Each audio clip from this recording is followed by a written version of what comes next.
So we are playing Wambo Combo's Jund Crack deck, the name for the Crack the Earths in the main deck.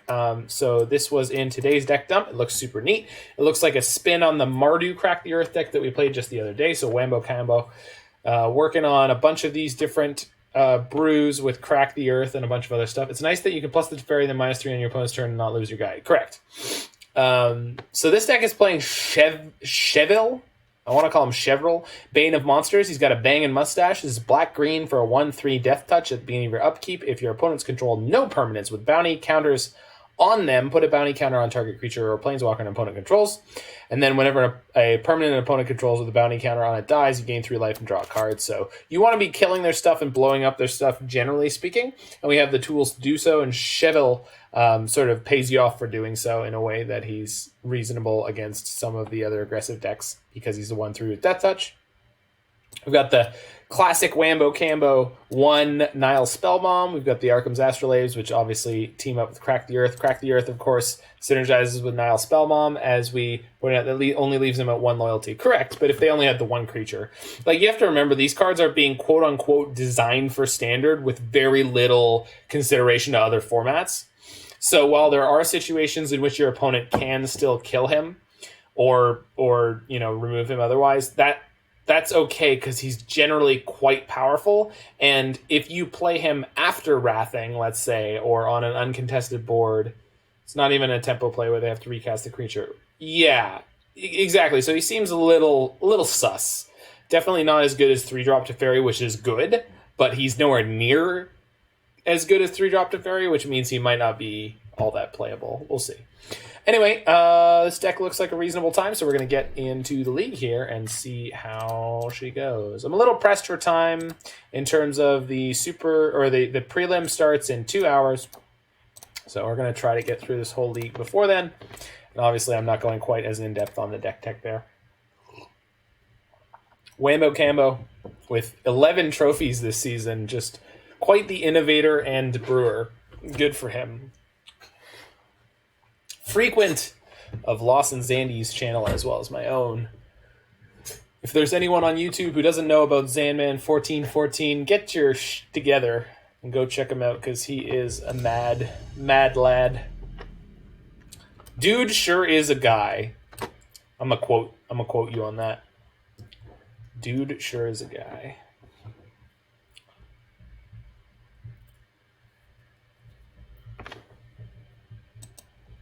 Let's read the dog cat.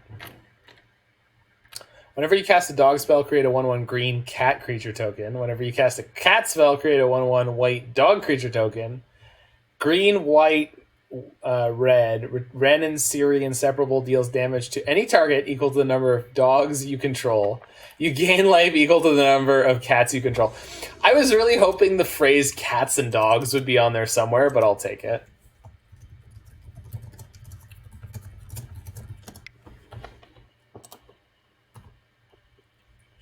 We're going to cool 95 here in the first round of this deck. Seems like a banger. Let's do it. We got double Bauble. We got enough mana. This is a Lurrus of the Dream Den deck again, and Lurrus has proven to be completely reasonable post-companion nerf. So I'm excited to see over the next weeks what the competitive metagame shakes out to be, but I'm guessing it's going to look a lot more like people would have wanted it to. The recent 2 5/0 dumps that have popped up since the companion change have seemed to illustrate a move away from mandatory main deck companions and more towards there's a companion version of a deck and a non-companion version of the deck.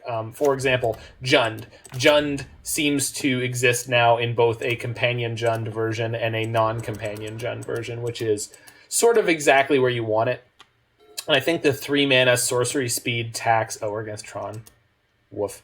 The 3-mana sorcery speed tax on your companion is pretty much where it needs to be in terms of how it's affecting the competitive metagame. But we'll see. We will see.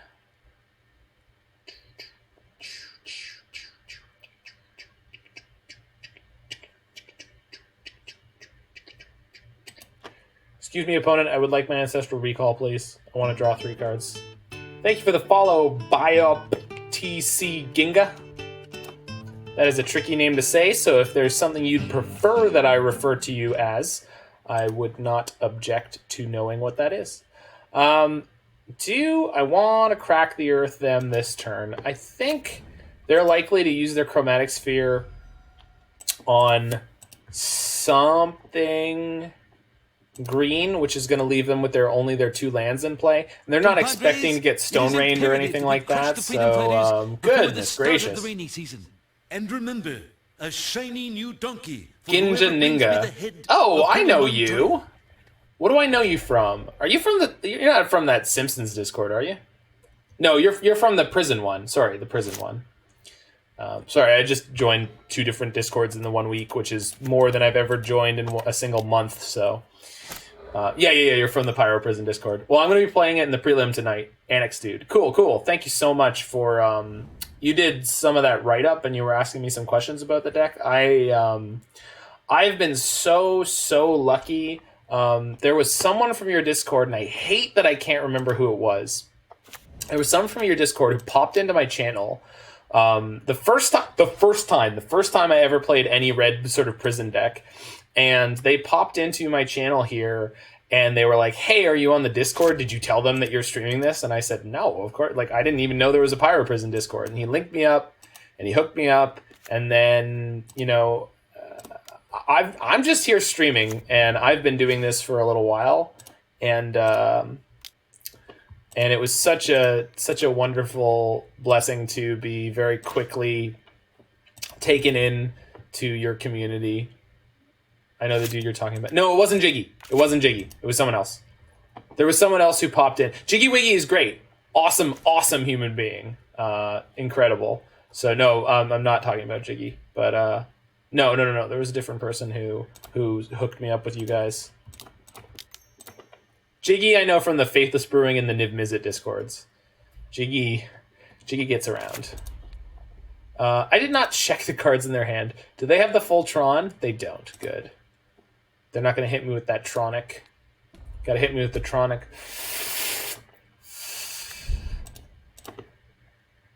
Do I have another Snow Covered?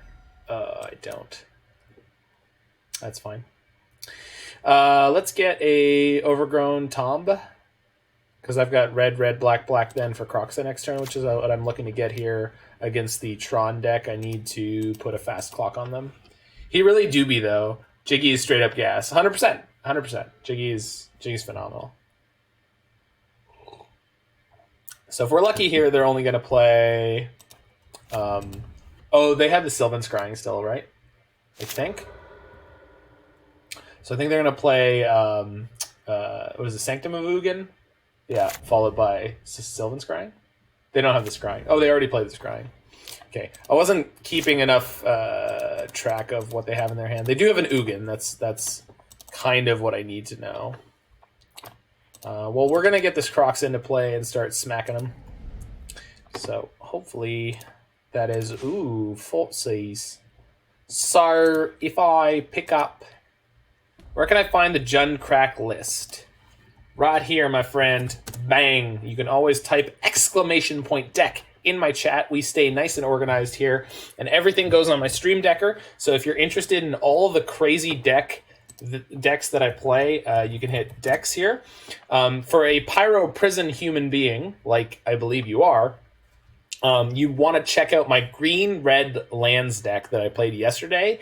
It's not quite a Pyro Prison deck, although it is playing both Blood Moon and Chalice.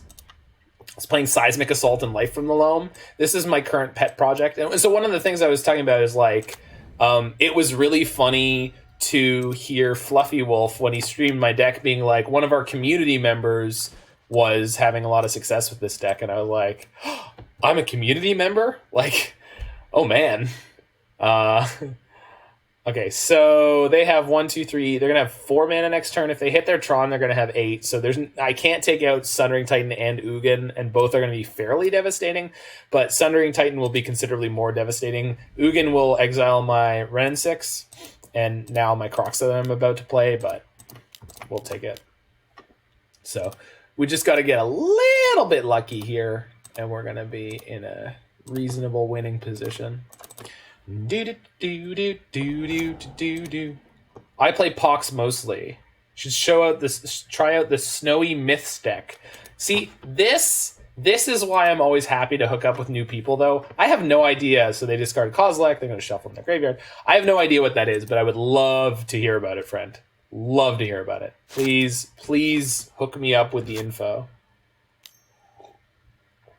They top decked a Ancient Stirring, so hopefully this does not get them to... It got them to Urza's Mine. That's their last Tron piece. So next turn we are going to get hit with Ugin. Assuming I can't get them to discard the 2 cards in their hand, which I can. So we're going to be okay here. Yeah, hook me up with the deck list. I do have a deck submission form at the bottom of the Twitch page here. You can also get a link to my YouTube and all that stuff. I thought I said something on the Prison Discord. Maybe you did. I am now in more Discords than I can handle in terms of cognitive load. I'm not going to mince words. Like I have enough things going on in my everyday life that there's only like 1 to 2 Discords is the maximum number of things that I can kind of actually pay attention to. So, I'm pretty sure I've eclipsed my ability to cope in terms of that. It's on the Ponza Discord. Okay. You can just link it to me in any way you want. You can message me on Twitter. You can message me on... link it on the Pyro Discord. Perfect. That will work just fine.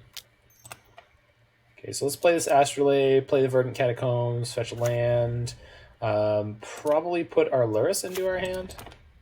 Because Chevill is like not super exciting. Does Chevill mean I kill them next turn? Actually, if I had down-ticked Wrenn and Six, I probably could have killed them next turn. But if I put 2 cards into my graveyard, I can kill them next turn by escaping the other Kroxa. So the question is, do I have a way to do that? Yes, I do. So we're going to play Chevill here, and then we'll attack them next turn, and then Fatal push our Chevill, and then kill them with the second Kroxa trigger. So we should be in the clear here. We'll see what they have. Okay, this is Sylvan. Okay, so we kill them here. They do not know yet. I took your prison deck out for a tournament. How did it go? Thanks, Alex. And again, like Turbo Prison is not. It's not some magical thing. I didn't put hours and hours and hours of time or endless reps into it.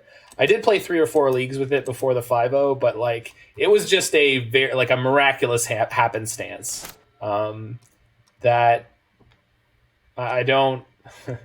If anyone thinks I have like some super deep insight onto the prison archetypes, and I've just been out here working in the dark and nobody knew who I was for a long time, that's not the case. I started streaming close to 6 months ago, and in the beginning I was streaming Niv Mizzet and a lot of Urza decks. I've just been playing Magic for 16 years or so, you know, if you keep doing the work, you'll get lucky.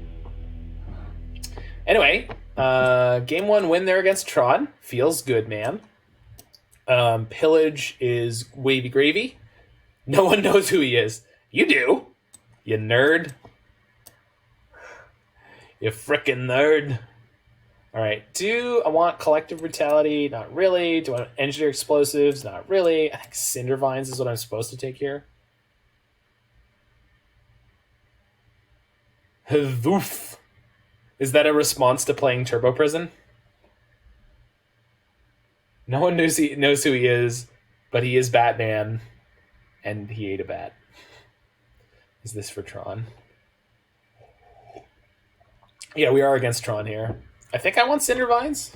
I would assume I want Cindervines here.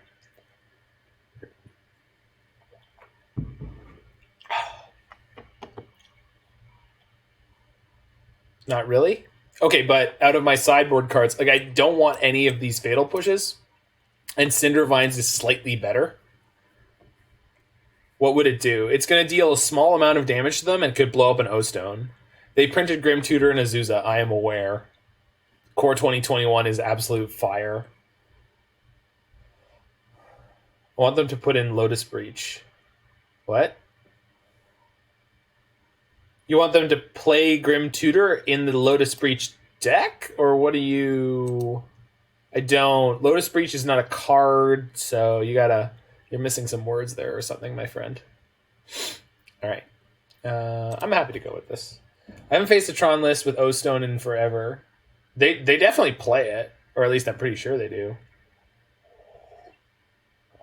Grim Tutor and Lotus Breach Pioneer. Yeah, I got that. I'm sure they will if it's good.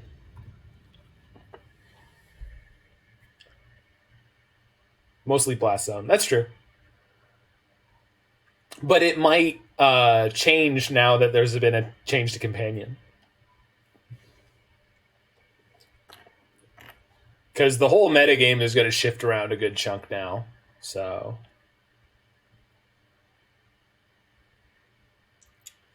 the prevalence of the Lurrus deck, specifically the Black-Red Prowess deck, but other Lurrus decks meant there was a lot of permanents being cast at 1 and 2. I don't know why they would change. So the Black-Red Lurrus deck is going to take a hit to its win percentage. And because of that, the decks that were very soft to Black-Red Lurrus, but reasonable against the rest of the metagame, are going to be able to gain a greater meta share, which is going to change, a lot of different factors. So it's like taking a brick out of the Jenga tower. Like, the whole thing could come down, and then you have to build it up again, and it might end up in a pretty different shape. That's not a great metaphor, but small changes to a metagame can have very large repercussions. Okay, this hand is nowhere near good enough. Turn 1 Crack the Earth could be great, but it's likely not. This is much better. We just need a second land. And we're going to bottom one of these Kroxas. Currently 1 and 2 in the tournament. Yeah. The Turbo Chalice deck is not for the faint of heart. I need to change the sideboard. What do you like and what do you not like about the sideboard? And which version of the deck are you playing? Because it's gone through a few different iterations. How many lands is this deck playing? I probably should have found that out before 21. Okay, so I should be fine. Original. But which one's the 5-0 one? Which is playing War Boss on the sideboard, I guess? It's playing Legion War Boss. Because that was the sideboard flex slot, was the Legion War Boss. Relics me, sure. Okay. So they did bring in things like Relic of Progenitus, or maybe they had them in the main deck and they just didn't hit them in game 1. We're definitely playing this out. We're definitely cracking it now. I mean, I don't have to crack it now, but we're going to crack it on their turn, so I just get sort of F6 equity here by doing it now. And what have you run into that has made you feel like you need to change the sideboard?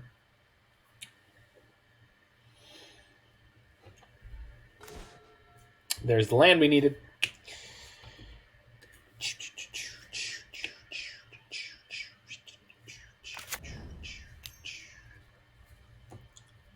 Okay, no green mana.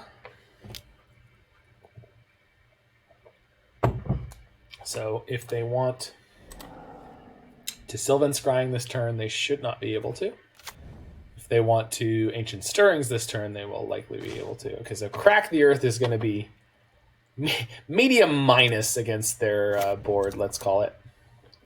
So we can grab any kind of land we want here. My opponent is considering cracking their Relic of Progenitus in response. They did not. I'm going to grab black-green. This gives me the most access to my colors, and my life total is probably not going to matter all that much. They could have Tron next turn, but there's really nothing I can do about it, so let's just Wrenn and Six, pick up my land. Okay. For some reason, they decided to F6, even though they have mana open to stop me. Not really sure what all of that's about, but maybe we'll find out. Maybe we will find out.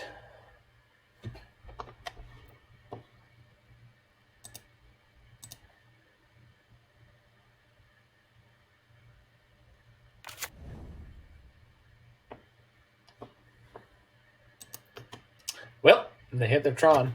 Bang. Turn 3. And they have nothing to do with it? Good lord. So they're gonna Kozilek next turn is what they're saying. I don't like it.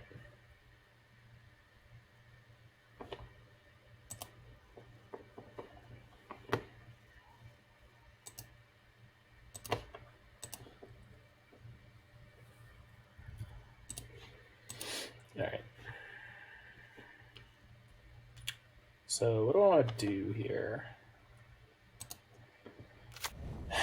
Astrolabe and Kroxa? Maybe?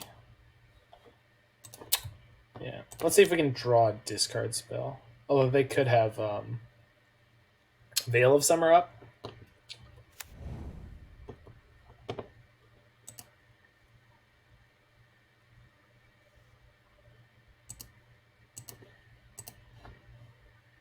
They're going to get you? Are they X? And if so, is X going to give it to me?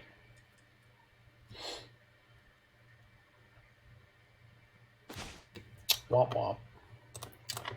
We're looking for a discard spell.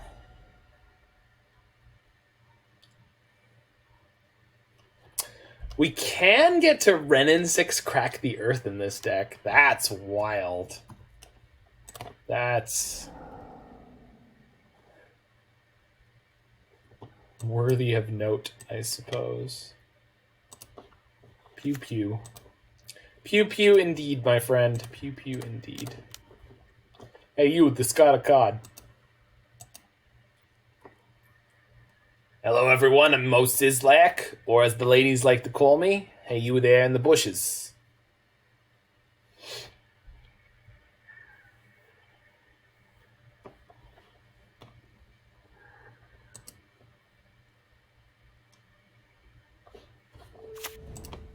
Alright, you, discard a card. Do it. Frickin' do it.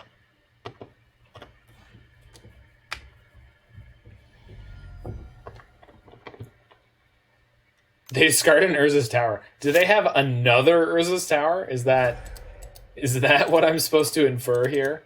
I'm going to ping them with Wrenn and Six because I have nothing to plus it for, and I think getting to Crack the Earth Retrace against Tron is a pipe dream. So they're going to play the third tower. Oh no, Sanctum. Oh, what? I mean, okay. You're not passing the turn. Okay, good. Oh, it's just Ugin. So we're just... yeah, I can't beat that. Cool. Playing Jund against Tron on the draw. Let's say we're unlikely to win that one. Unlikely to win is a polite way of saying we were destined for failure there. I think we're good to go in game 3, though. Let's do it up. We have a lot of bad cards against them, but we do have Crack the Earth and Smallpox, so maybe.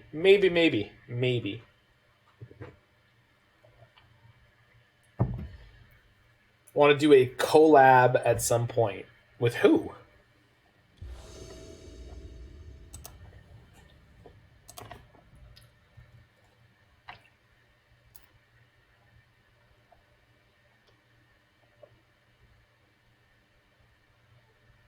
Me? I don't even know you. I mean, I'm happy to be wanted, but we should get to know each other first.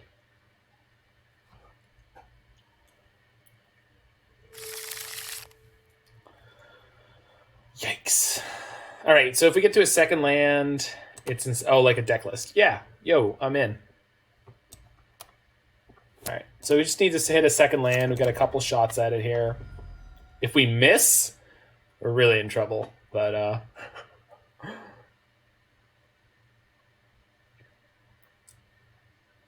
well, I mean, the way we got to the Sonic Pyro deck was me and Jiggy Wiggy sort of accidentally collaborating on what I referred to as Turbo Chalice. So the very first version of the Green-Red Lands deck was the first deck I've ever played with Chancellor of the Tangle and what's the name of the other relevant card? Chancellor of the Tangle and Simian Spirit Guide. And there was one game where I drew enough of those in combination that I put a turn 1 Karn out, and we went, wait a minute. Actually, there was a viewer who was like, wait. If you put rituals in your deck, then you have even a higher chance of playing a turn 1 Karn or something similar to that. And basically it just went from there. Okay, so we're going to play Wrenn and Six this turn because this means I can start recurring lands, which means I am going to be able to play both these Smallpox plus the Pillage next turn. So we should... Blue-red missing out on Life from the Loam. Huh? Anyway. I'm going to grab my forest here, because why not? Just make it nice and easy. Ooh, I need the swamp next turn. Okay, so we have to fetch Blood Crypt next turn so that I have double black and double red. This can get Blood Crypt, no problem. So we're going to be able to play Pillage next turn into Inquisition and Pox. You're missing out on Life from the Loam, is what I meant. In which deck? I'm not sure I follow.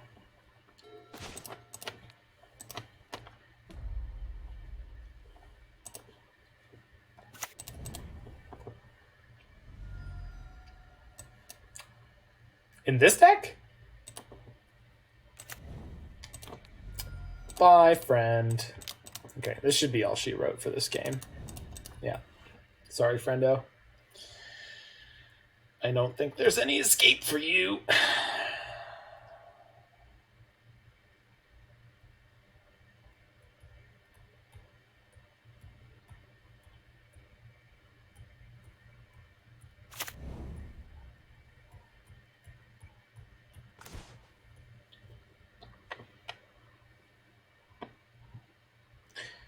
So let's grab another black.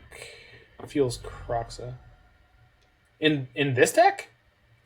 I don't think this deck wants Life from the Loam. This deck isn't even playing 4 Wrenn and Six, and Wrenn and Six is better than Life from the Loam in a lot of...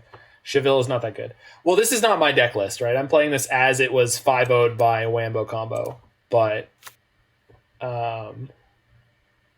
Life is so... Hey, Ashiok! Are you the Ashiok that plays Magic Online? Because if so... I played against you the other day, and it was, as far as I remember, it was a match. It was a good one. I am the Ashiok. No, there's someone who plays Magic Online reasonably frequently and discard a card. Is this the Ashiok? Okay, so we'll discard one of our lands because we can regrow those with Wrenn and Six. Okay, cool. Oh, Dreams of Ashiok. Yes, that's right. That's who you are, right? That's your Magic Online handle? Okay, and I'm going to play Chevill this turn. Not that it's particularly great, but...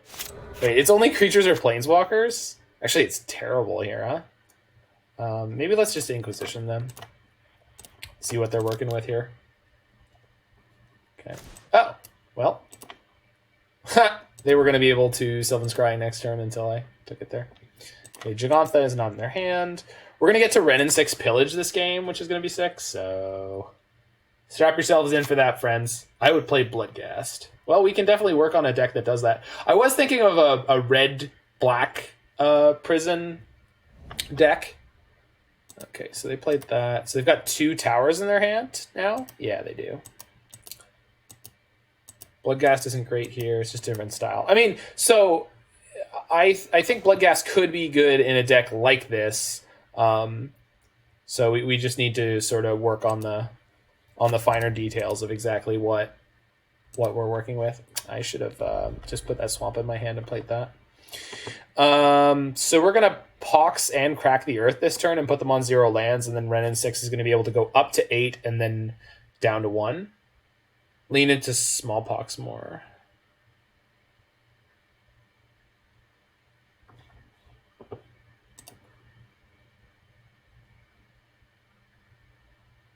Huh. If we play Gas. Yeah. I mean, so I have... If you look at my decks, Ashiok, you can see a green-red lands deck that I had a reasonable amount of success with recently. And... I'm Mana Symbol. I was playing What was I playing last night? I was playing the Eldrazi deck, but before Eldrazi, I was playing the green-red lands deck. So I'm not sure which one I was playing when I played you. I honestly do not remember. Sorry, I'm just trying to figure out how I'm doing this in this game. We're going to get this, we're going to shock this, we're going to play Pox. We're going to discard the Swamp to pick it up again. No, we're going to discard Chevill, because I can get him back with Unearth. We're going to sack this mountain, which I don't need. I say that. I probably want it for the pillages later. Let's just sack the forest. Eldrazi aggro. That's right. That's right. The nut draw deck. Smallpox Zozu. I don't know about Zozu. Zozu seems like a stretch to me.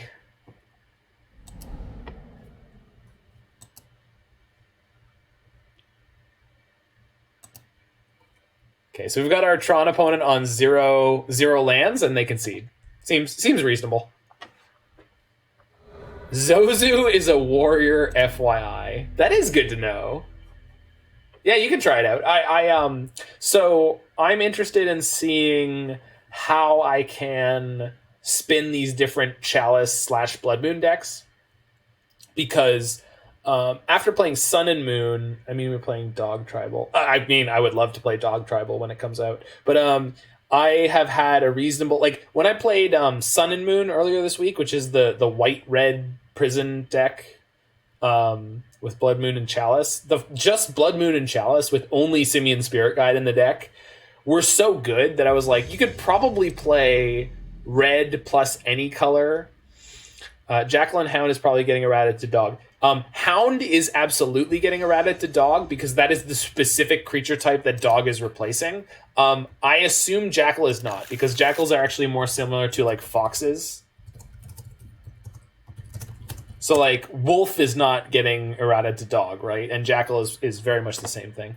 We are on the play here, and we are snapping this one off. It's got an Astrolabe and a bunch of playable spells. So let's rock and roll. Can turn 1 Inquisition my opponent here. Add to the existing pool. Wolf, I agree, is very different. Well, there aren't that many Jackals, and the one that is super tilting for me, and if it's not for you, that's fine. I don't. It's each to their own. The thing that is super tilting for me in the game is Naga, because in Kamigawa block there were snake folk, snake humanoids, and very nice. That is a perfect hand that I can easily beat. Nice. There were snake humanoids in Kamigawa that were called the Orochi, and they were snake creature type. And then they printed the Naga, and I caused the OP's deck. People have been playing Black-Red Skelemental. You were just the one who happened to 5-0 with it most recently. Do I want to play Chevill this turn? Not really. Do I want to play Astrolabe and Seal of Fire? Yes. Like, people would be playing Black-Red Skelemental whether or not you 5-0'd with it. There's probably slightly more people playing it right now because you 5-0'd with it, but the sideboard is real bad too. Good to know.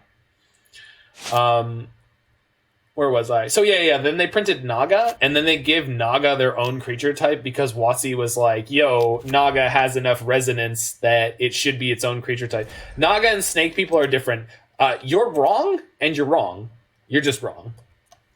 Merfolk and fish people are not different, in my opinion. And that's fine. We can have different opinions. Snake people have legs. What? Pipe down, Alex. Quiet, you. Merfolk and fishmen are different. Lies and slander. Alex, talk more. Do you know Alex? Canadian Bobo is Alex. He is one of my good judge friends, and he's full of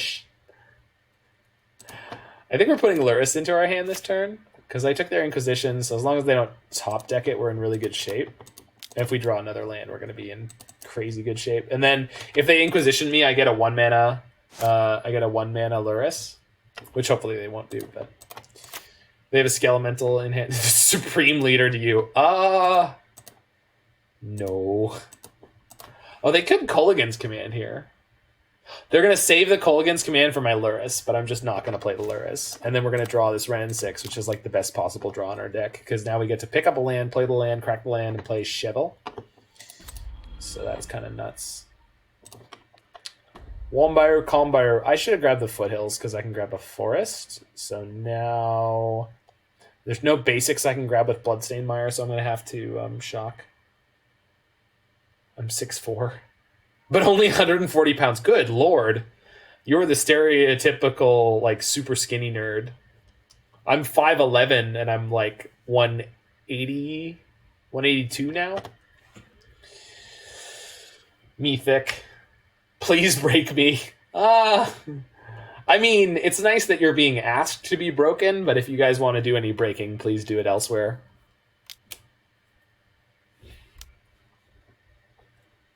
Okay, what is this? They're returning their Kroxa, and they're making me discard a card? That's fine. I will discard this Smallpox that I really don't need here. 5/7, 180? Okay, yeah. Why aren't you supporting my broken kink? I support your kink. I'm just not personally going to get involved in executing it. Which I think is fair. I think that's fair.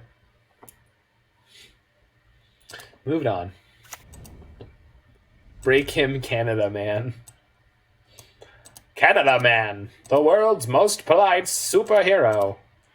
Man, this Chevill really sucks, huh? He's not gonna do anything in this matchup. Lol chaos. I'm from Edmonton, let's meet up. I'm from Toronto. So we all Canadian over here.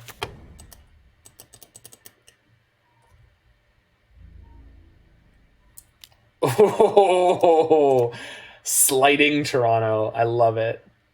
You know that's our kink, right? Anytime anyone's like trying to smack talk Toronto, we know we're better than you, so it's fine. Like you can smack talk us all you want. It doesn't upset us at all. We're just like, yeah, it's cool.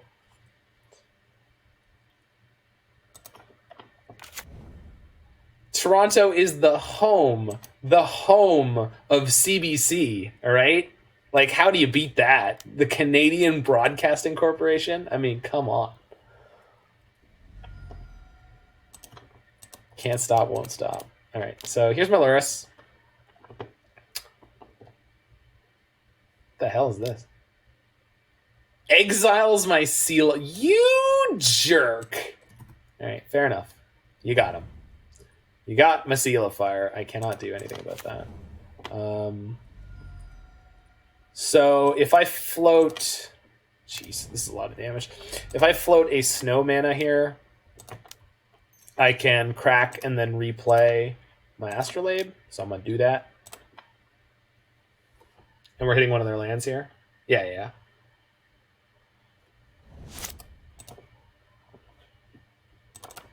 So we had a pretty sick line there. Got him. And then if they Kroxa yet again. The bad thing would be if they have another Skelemental. Hey, look, it's another Skelemental. All right, this is going to hurt. What do I play in the prelim later? I mean, I'm playing Sonic Pyro, but I wouldn't recommend that you play that. Okay, so we're going to take 6 here. We're going to discard the 2 cards in my hand. It's not too bad because we get to gain 3 on the crackback. But definitely can't lose. Dice Factory. Oh my god. Great deck. I've never played that one.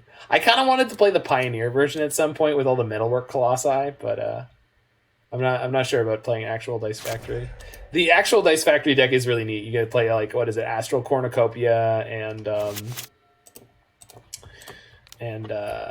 shoot, what is the name of the card? The creator of the Chaos one in the sideboard. Good for you. Oh, they have the other Kroxa. So they're gonna get their Kroxa back next turn, which I cannot stop. And I have no way to do anything significant with my Lurrus, but I can play a new Chevill, keep that Chevill, pick up a Wooded Foothills past the turn. I'm going to start stockpiling cards for... Wait, no, we're going to take damage from their Kroxa anyway here. So... He has Vigilance? No, he has Death Touch. Oh, yeah. Basically, I spent 2 mana to have my Chevill have Vigilance, which is not impressive, but it's something. Streamer is silly. I'm trying. I played Dice Factory a million years ago. What was it like back then? When the Earth was still hot. The Earth has really let itself go. That's what I'm saying.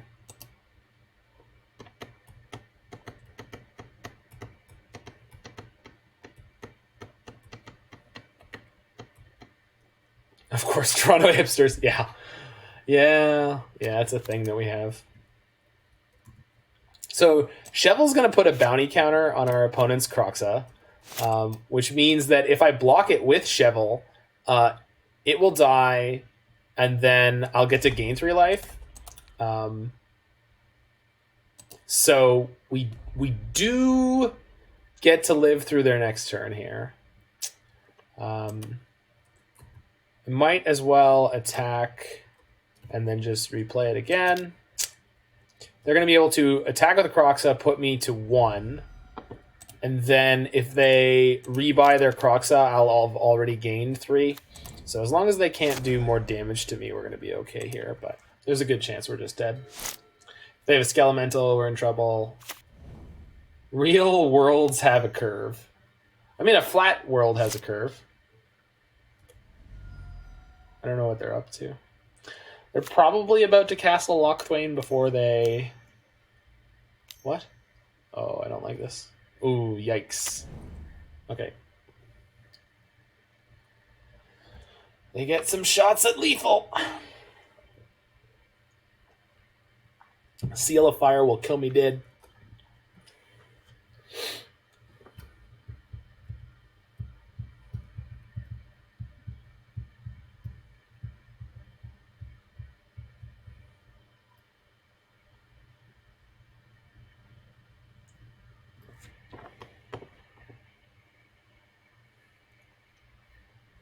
Flat worlds have a curve, for reference, by the way.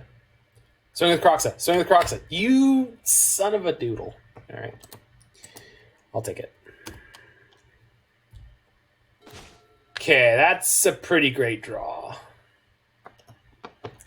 Because we're going to be able to go Emblem, Wrenn and Six, crack the Earth, play Astrolabe, crack the Earth, play Astrolabe. Yeah, this is going to be sweet. Yeah, I'm going to play the Monorid Prison Pile in the prelim. Okay, so let's make snow mana, play crack, see where we go. Are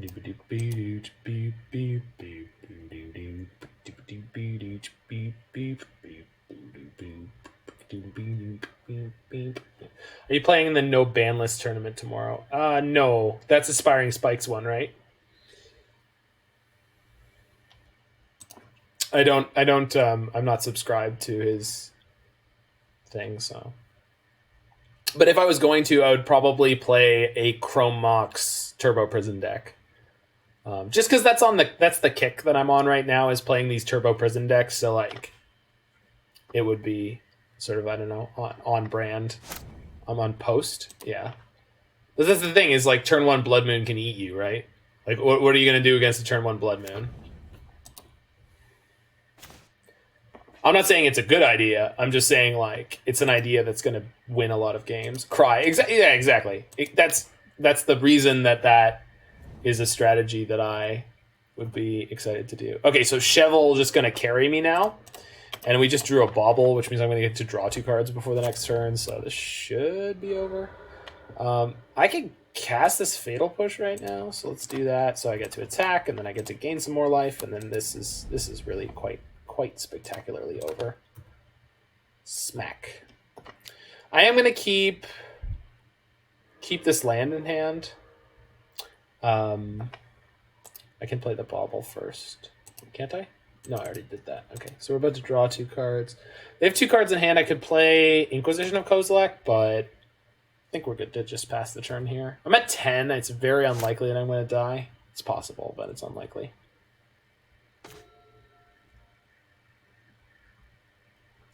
So Kroxa makes me discard Unearth, which is fine. Should be good here. Should be a game win. Yeah, and that's the thing is, like, no matter how busted some of the decks in this no ban list tournament are going to be, like, turn 1 Blood Moon, turn 1 Chalice, or turn 1 Karn are savage. They're terrifying. They're messed up. So playing... There might even be, like, an artifact version where I could play, like, Mox Opal, Chrome Mox. Again, if I was going to play it, I would have done the homework, which I wasn't planning on doing, so I didn't do. Okay, so Veil of Summer probably in here. It's not that good, though, because a lot of their removal is red. Nihil Spellbomb is probably something I want, the second Nihil Spellbomb. I actually don't know how much I need to change the main deck here. Probably take out Thoughtseize, because they're going to go empty-handed real quick. I've just got the 1, so... I don't think I want Pillage. I definitely don't want Boil. Collective Brutality is, like, again, not great. No, I think we're pretty good to go here. We've just got to have a sort of reasonable draw and not get eaten. Chomp, chomp. Yeah, I think I put on my schedule that I want to play in the Modern Showcase Challenge tomorrow, which I'm really interested in because there's like a bunch of things like the no ban list tournament happening, and I just don't know, like the no ban list tournament happening on the same day as the Modern Showcase Challenge. Like I don't know how much they're going to eat each other's player base. I don't think you can realistically play in both. Also, is Spike doing any kind of coverage for the no ban list tournament? He's not, right? There's no real way to do that, I would assume.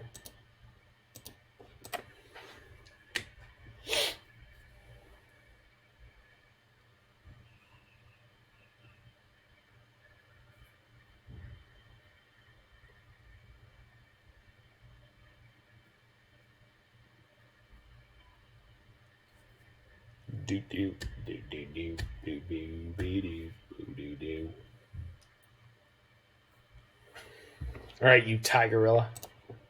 Let's do it. Let's do it. All right, we got Crack, we got Spellbomb. Yeah, hand is fine. Not great, but this is reasonable. Good enough to be getting on with.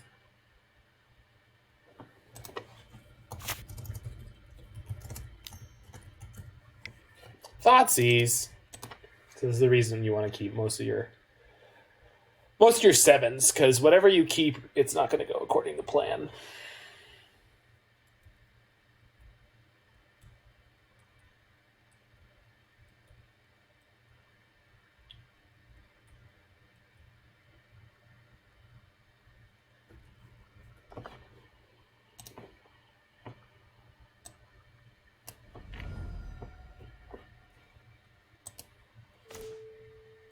Top deck the Inquisition. That's how you do it. That's how you do it. All right. Vista for the Inquisition. So this could get me red. I don't need double red for anything that's in my deck right now. Yeah, that's accurate.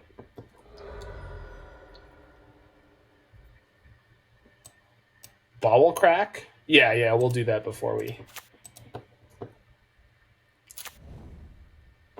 I'd rather Inquisition first, because I want to crack the Bauble on their upkeep in case they had another piece of discard, which they didn't, but they could have done.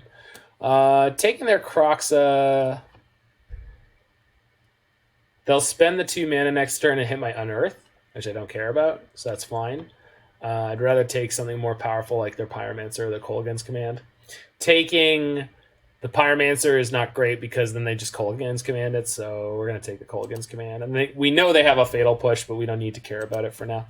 We're still going to Bauble them during their upkeep because there's no reason not to in case they top deck a discard spell that they actually do want to play. So I meant crack the earth, sack the bauble. Yeah, we could have done that. Actually, that was probably 10 out of 10 the right play. My bad. I'm usually looking for those more, but I just wasn't for whatever reason. Hopefully you draw an Astrolabe or another one of our Nihil Spellbombs here. But yeah, good line. I missed that one. We got 2 shots at Astrolabe or Nihil Spellbomb, so 5 cards in the deck.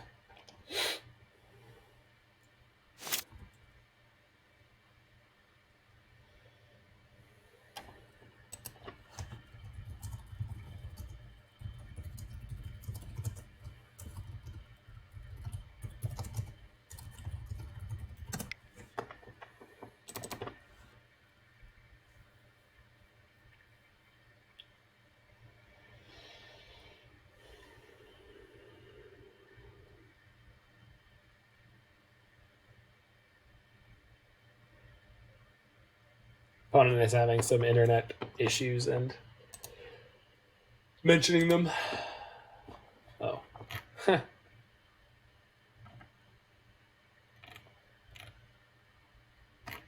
have no idea where my comment was on that, but someone responded to it. All right. What did we hit? Chevill and Smallpox.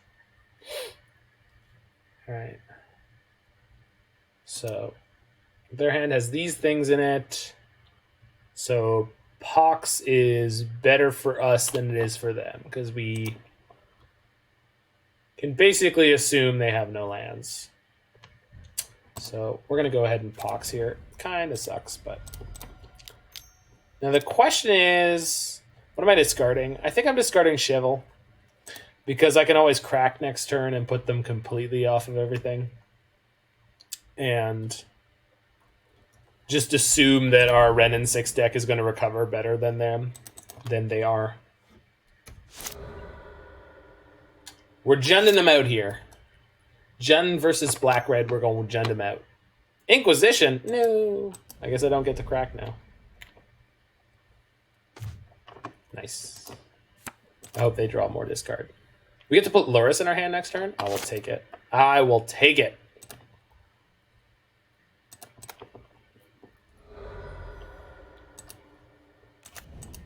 Hopefully they don't have another discard spell. Oh. No, we gonna do this instead. Crack-a-lackin', baby. Crack the earth.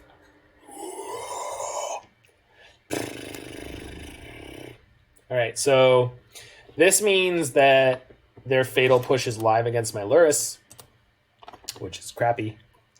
So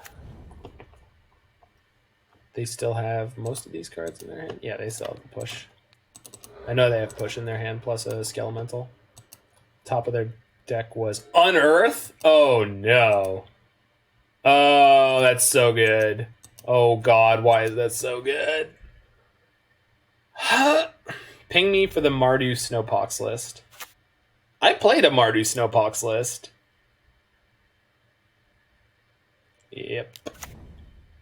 Yikes!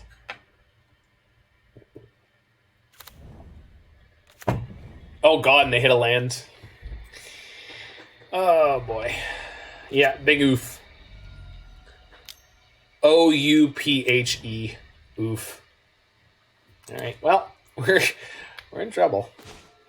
Yikes! Alright, well, I think I'm putting Lurrus in my hand, and then I'm going to lose my graveyard and cry.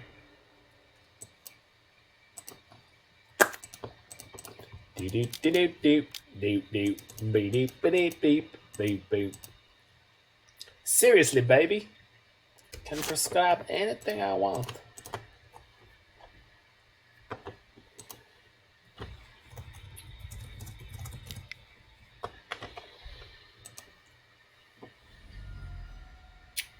You need a modern list. Can I direct you to my entire Stream Decker? What about this? What about this? Holy crap. Should play 60 card Chancellor of the Dross.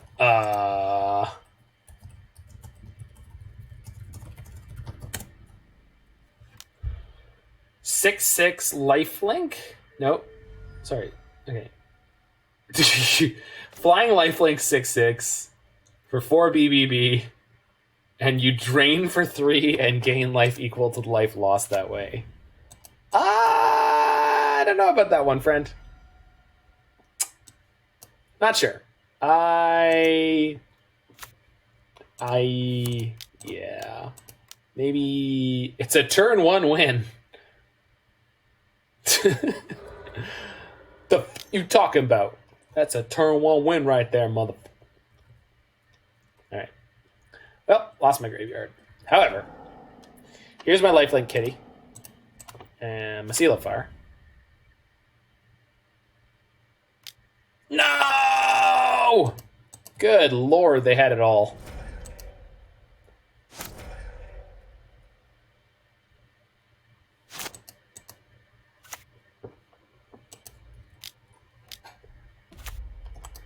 Yeah, we're good here. Just GG go next.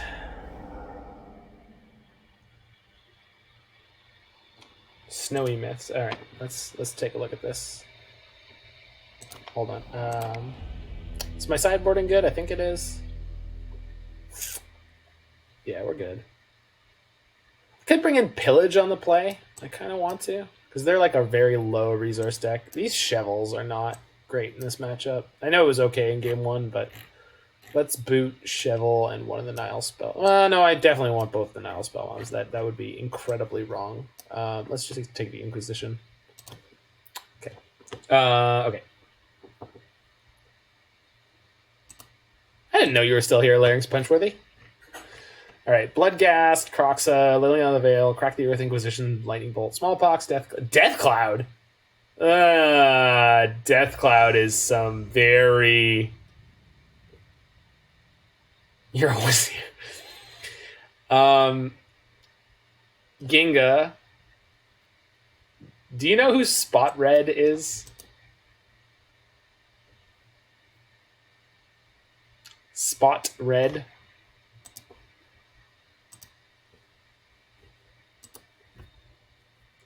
I meant for that to be 1. So Spot Red is the absolute champion brewer for Myth Realized. Am I keeping this? I think that I am. Yeah, I'm keeping this against that deck. So he's the champion brewer for Myth Realized, and I wonder if they have any opinion on this deck list. I have him on he's on the Faithless Brewing Discord, but I cannot imagine you death clouding in this deck for more than 2. I mean, it's technically possible, but well, that's an insane draw. Does that mean I'm not casting Smallpox this turn? No, we're definitely casting Smallpox this turn. So I think we're going to go Fetch, Shock, Blood Crypt, Smallpox away my Swamp here. And then we'll see where we end up. It's a finisher. But is that... I don't... I think we're discarding Bloodstained Mire. And then I have red, and 1. Yeah, we're good. Okay, so we're discarding that card, sacking this swamp, and then we'll play the Stomping Ground next turn. Poxia.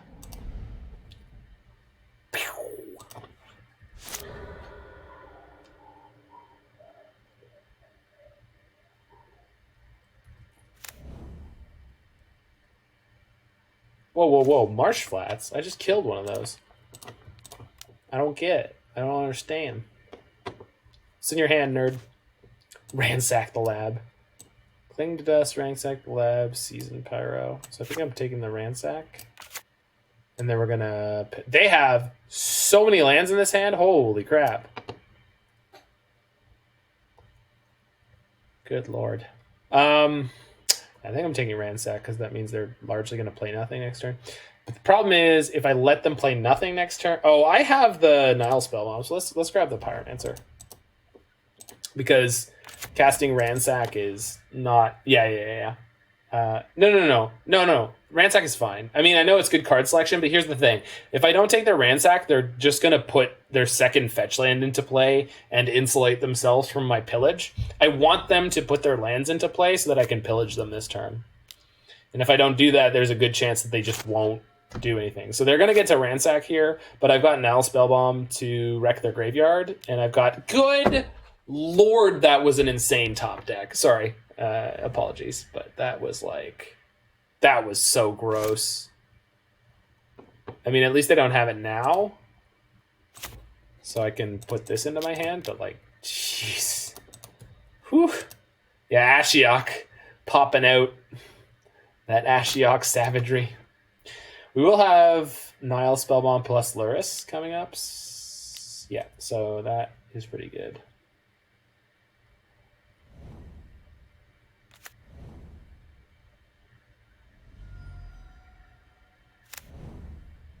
Oh no. No. Stop it. God Lord. Come on now. Purely talking Ashipogs. I did not know Ashipogs were a thing, but now I do. And my life is better for it. Alright, Kroxa. Titan of Death's Hunger. They do have a Cling in their hand, so they're going to be able to eat one of my creatures here, but at least they don't get to draw a card from doing so.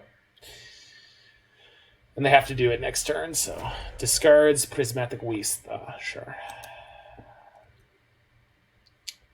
Yeah, we can just leave the Nihil Spellbomb hanging out for now.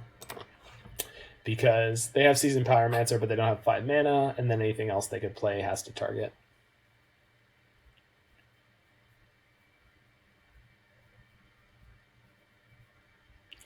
They are not incentivized yet to remove my Kroxa, but the threat of top decking a black or red source is probably going to make them, yeah, good for them.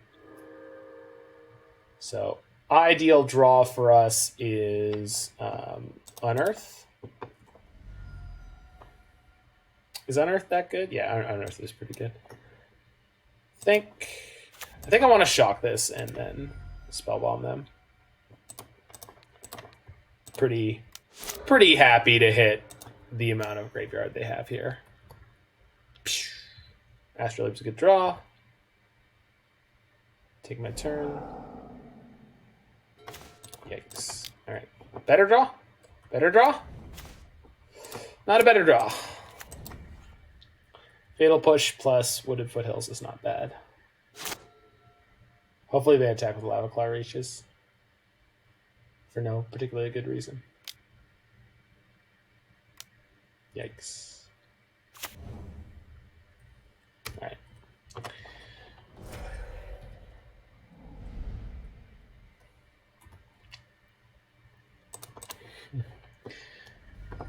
And so we've entered the Jund phase of the game.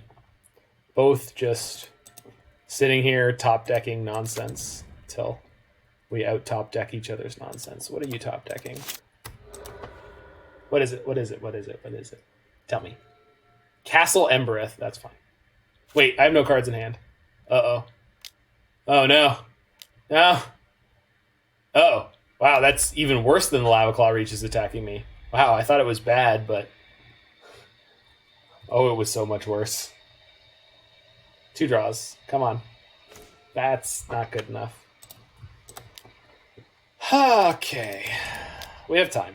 We got 2 more draws next turn, and I have a Seal of Fire. So if I get to my Lurrus, I can knock the Liliana down to 1. Yep. Discard the Thoughtseize, sure. Alright. Can't believe we're the baddies again. What's up, Jiggy Wiggy? How you doing tonight?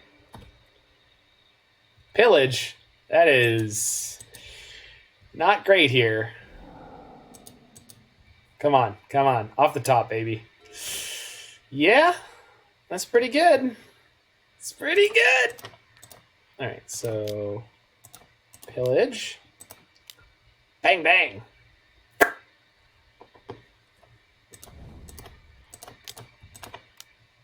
Kroxa. Lightning Bolt.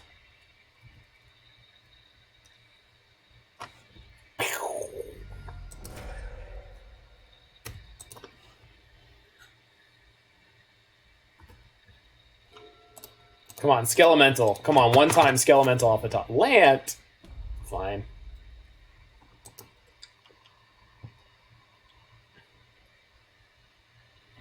Okay, let's do this first.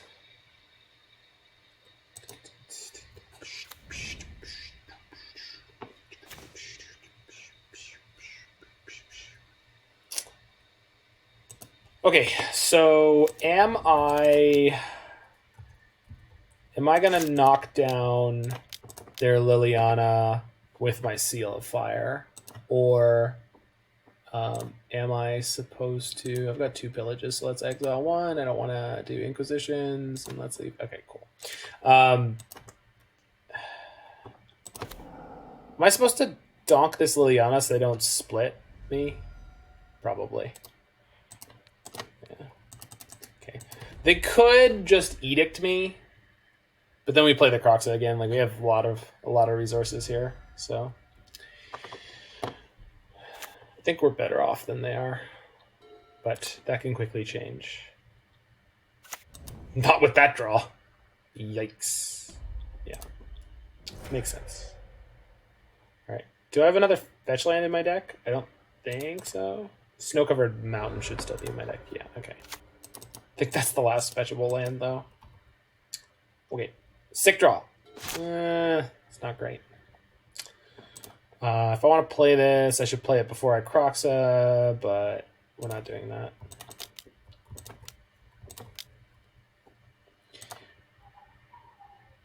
So we've got 2 Nihil Spellbombs. I'm not saving the Pox. I'm not going to save the fetch land that really doesn't do anything for me. We've got 2 Spellbombs. I'm already taking 1 out. I don't need the Bauble if I've got the Spell Bombs, because I'm going to have enough mana if I get my Lurrus back. So let's just do this. Leaving a card in my hand somewhat incentivizes them to plus their Liliana instead of edicting me. But then if they somehow draw a creature they can play here, like they have Seasoned Pyromancer who's going to come with no tokens right now. So land. Ooh, that's so rough. All right, they're going to plus. They're going to edict me. Okay, that's fair. They're going to go to 1 here. Oh, we can kill them. Never mind. All right, game's ours. Game is ours. So we go black, black. Play Smallpox. Deals 1 damage. Got him. Got him!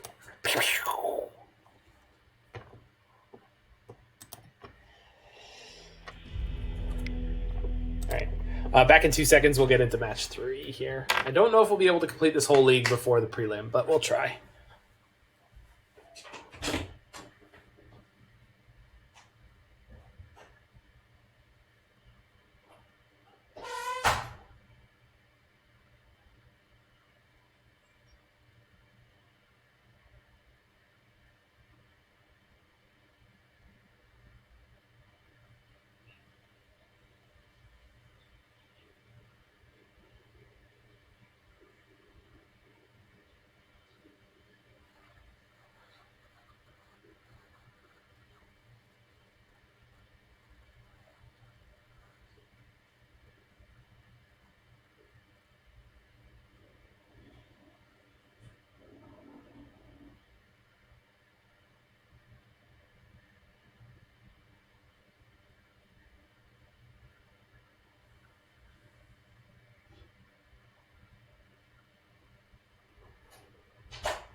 Alrighty.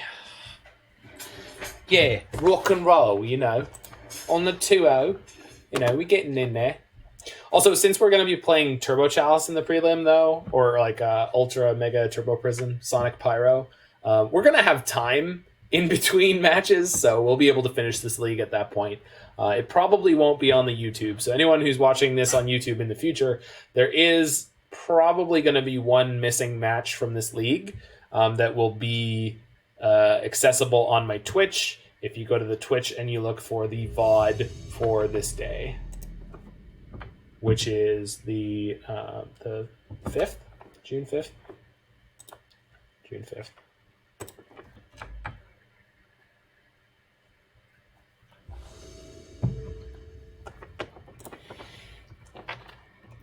And remember, folks, even though we say June 5th, the correct way to write it is the 5th of June. Take that, America.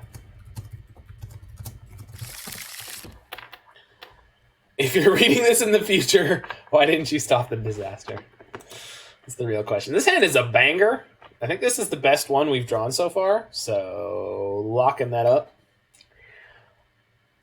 This is the Mana Symbol Channel Lock of the Week. This is quite possibly the best hand we have ever seen on the channel. And let me remind you, this goes all the way back to December 2019, where we were able to secure a 5-0 with 5-color Niv Mizzet. Just frankly incredible.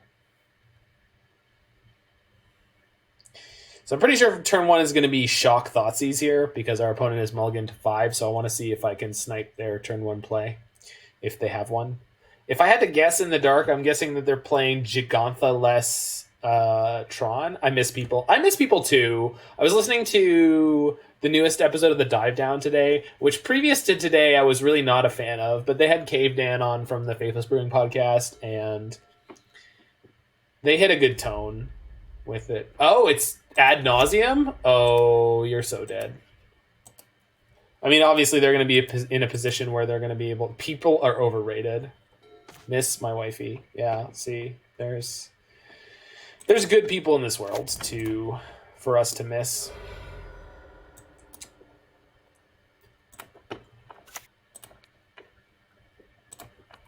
Just her. Listen. Roy is one of my great friends. I have some wonderful misanthropic... Oops. That is not what I meant to grab, but it's fine. They weren't going to cast that anyway. Actually, they probably were. Whatever. So they have Spoils of the Vault in their hand. If I Inquisition them, they should maybe name a land. We'll see. So I want to play the Astrolabe. Just shock this. Play Inquisition. Then I'm going to play the Astrolabe afterwards. So they have Spoils in their hand. I don't think they should cast it in response. It would be a pretty wild coin flip. It's a good way to lose a game fast. I had Roy deported, but he's Canadian. Why would you deport Roy to a third world country? What, you mean America? Ba-da-boom-ps. I sent him to Sweden. Oh, he's going to be much better off there. And generally happier. America's the setup. Yeah, my bad. Yeah, exactly. Sweden is probably better off. Okay. So they played City of Brass. They could have a card in their hand right now that is not a land. They've got the Lotus Bloom coming off next turn. So let's just Kroxa here and see what we hit out of their hand. If the last card in their hand is another Spoils of the Vault or something of that nature, we're going to knock it out no matter what, so they won't cast it in response. I don't know what they could have here, but...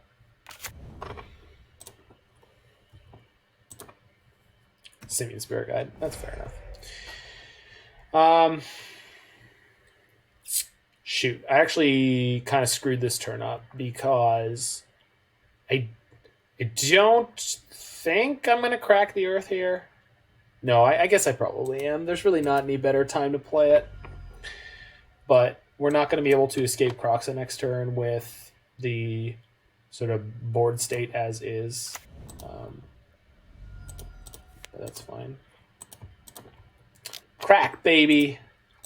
So we are putting them down to 5 mana for next turn, though, which means if they draw ad nauseum, we'll die on the spot. No, they won't, because they don't have a way to stay alive.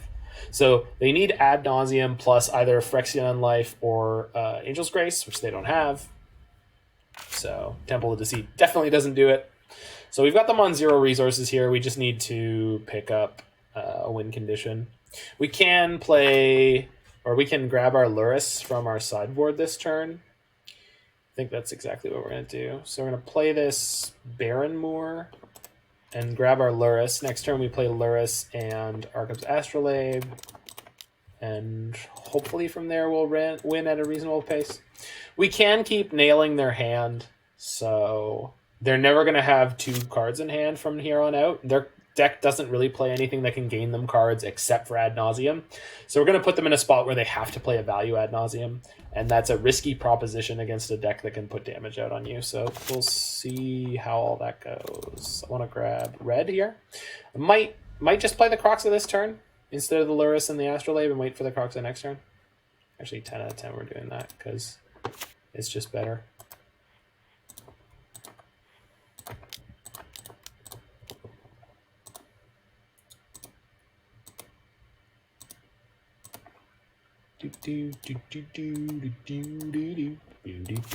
Alright, so this is like a 2-turn clock, effectively.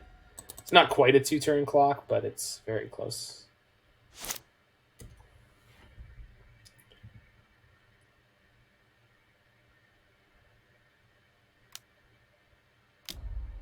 I don't like it. Stop it. Ah, that's fine. That's fine.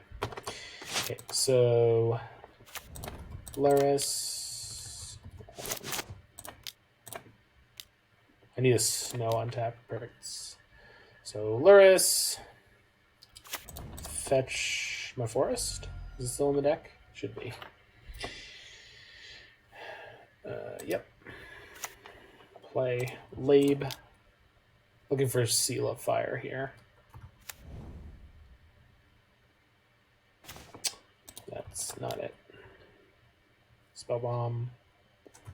Okay, attack for 6. We are starting to limit their life total, though.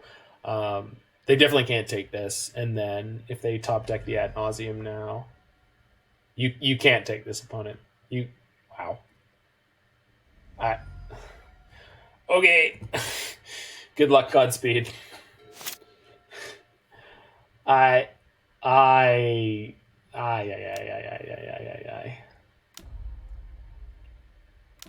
Okay.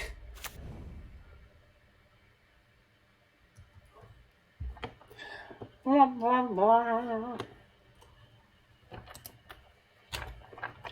I have that? Yeah. Yeah, I knew that was going to be too loud. Tried to clamp it down. Hopefully that wasn't too bad for y'all. Bonk. Crack the Earth is going to be good after I attack. I have Unearth in my hand, so actually we're just going to attack with everything, and even if they kill my Lurrus, I don't really care. They have to block the Kroxa because they're about to go to 5, so they can block, and then we get our Lurrus back. We're going to crack them, and then we're going to play Astrolabe, and it's going to be great. Oh, I should have played the Nihil Spellbomb now. So Lurrus is interestingly templated in the way that Lurrus functions with the rules. Mean that if you have a Lurrus, you can cast a card from your graveyard. If that Lurrus dies or is flickered or anything of that nature, you can cast another card from your graveyard. So I should have a Nihil Spellbomb in play here, but that's fine. So crack, sack the Astrolabe, get one of their lands. Again, it's largely not a big deal. They're probably just going to sack that Gemstone line, which they do. I'm going to unearth the Lurrus. I'm going to continue to be surprised that they haven't conceded. Draw a card. Seal of Fire, sure.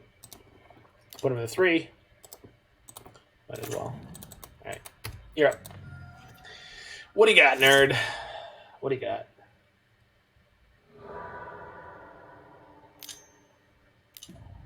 Okay. Immediately dies on the first flip. Yeah, you can draw your whole deck. This is exceedingly legal. All right. I mean, I guess I get to know exactly which deck list they're playing, so I'm okay with this.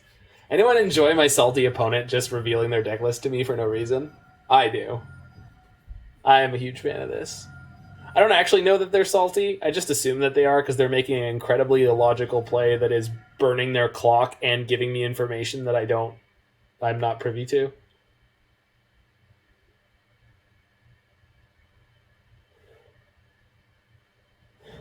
There it is.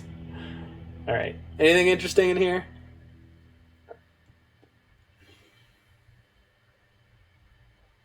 Oh, they're playing Serum Visions. So they're playing the six draw spell version. Sorry, they're playing Serum Visions and Sleight of Hand. So they're playing the 6 draw version. Yeah. Interesting. And they're only playing 3 Thassa's Oracle, I believe. Yeah, perfect. Okay, good to know. Not really, but... Okay, so Boil's no good. Pillage is kind of nutty. I don't think Engineer's Explosive is that good, but I'm assuming we actually have enough stuff to cut. Oh, Cindervines is very good. So Chevill, once again, being medium minus. I'm sure he's fine somewhere in Modern, but just not in any of the matches we're playing tonight. I'm going to make sure that I've got my rental set up for the cards that I need for the Turbo Prison deck while we are sorting through this.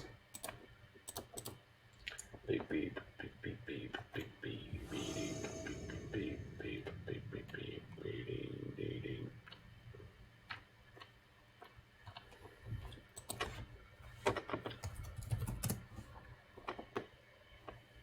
Okay, I don't have that there, which means... grab it here. Wait, do I have it there? I do have it here. I don't know if I should play Sonic Prison or the Lands deck that I built recently. I kind of want to play the Lands deck, but I feel like Sonic Prison, like if I have a good performance with it again, like it's going to be really quite solidified in terms of being a legitimate archetype, which I guess I don't really care about, but I don't know. I put it in my title. We're going to play Sonic Prison. Sonic Pyro. Okay. So, got that. Okay, cool. Triggers. It'll be fast as hell, that's for sure. This is a keeper, right? Yeah. So, just bottom of Bauble. We good to go. So we're going to go turn 1 crack. Yikes!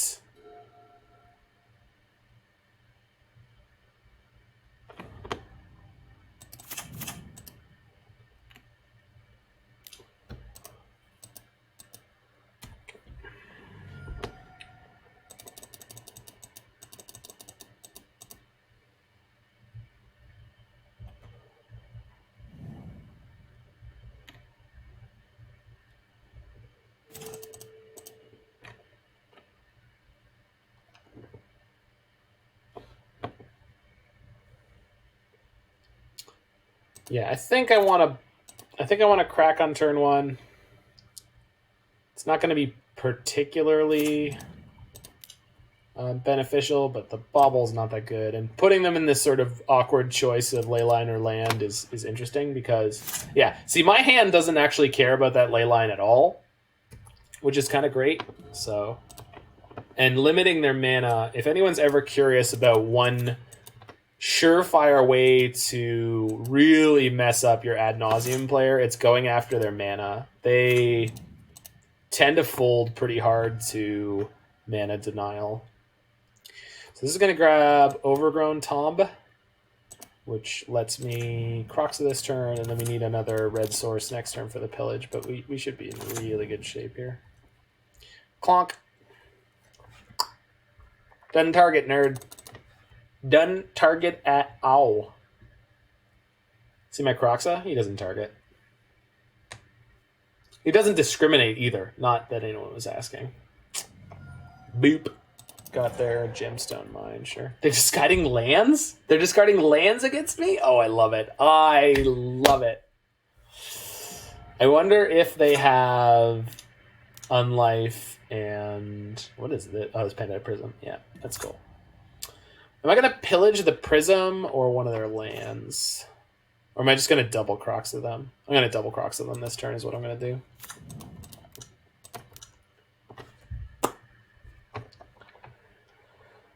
Bonk them on the head. Clunk.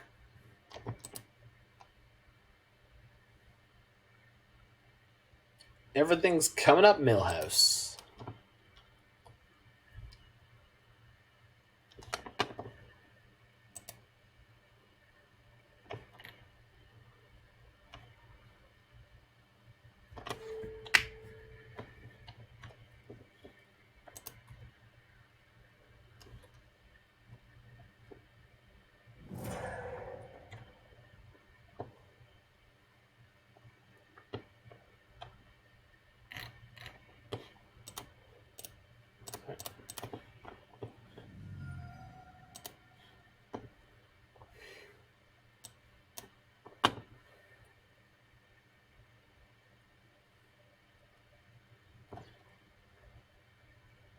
Alright, we're going to get Blood Crypt because we still need the double red for the Pillage. Oh, which of my Kroxas do I want back? I guess this one. Roy the boy! Welcome, Roy! We've had a reasonably full stream all night. It's been awesome. I want to thank all the people for coming out from the Pyro Prison Discord, and we'll see how we're doing here. Are we dead? How dead are we? We're not dead. We could be. So we're going to pillage their Lotus Bloom here. This cuts them off the most mana and means that if they top deck and ad nauseum, we don't just lose, which is kind of great.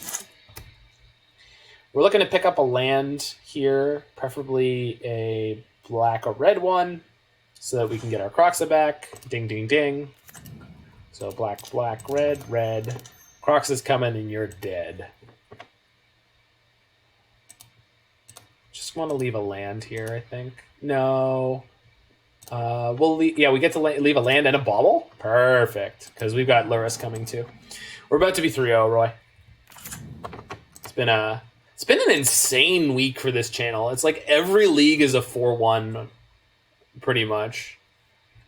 So we started off with some 3-2s with Urian and the first Lurrus deck that we played, but this has been like just an insane week for this channel.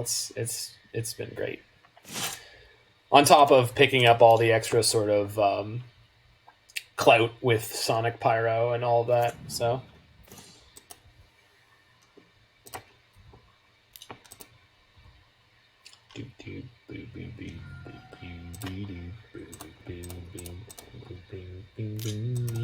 I have clout now. I have a tiny amount. Maybe someday I'll have enough clout to be able to do some broadcasts for Harry Tarantula. I just remember when we were judging that tournament out in... Oh, you weren't there for that one. I was judging a tournament out in Scarberia, and in the evening, the judge staff was starting to get pulled off, and they had some commentary going on for the top 8, and I was like, oh, dog, how do I get on commentary? And they were like, oh, you need... And it was hilarious. Their response was like, yo, you got to have like 3,000 Twitter followers. And I was like, what, seriously? And they were like, yeah. It's like, oh, I have like 3. Yeah, this one was Caitlin doing Scarberia. The Chimera ones, sure. So sack our Astrolabe, make them sack something relevant.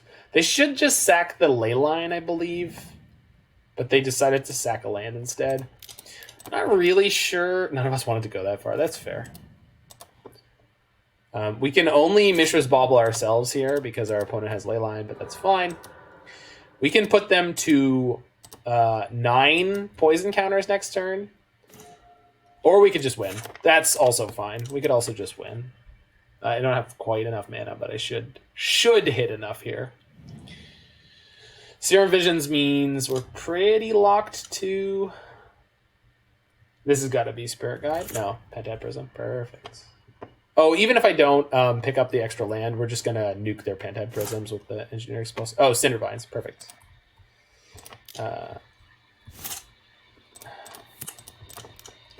No attacking necessary. But we're going to attack anyway. Because I want to put them on 9 poison counters before I kill them with regular damage. So hit them for 3, then put them on 9 poison. And then kill them.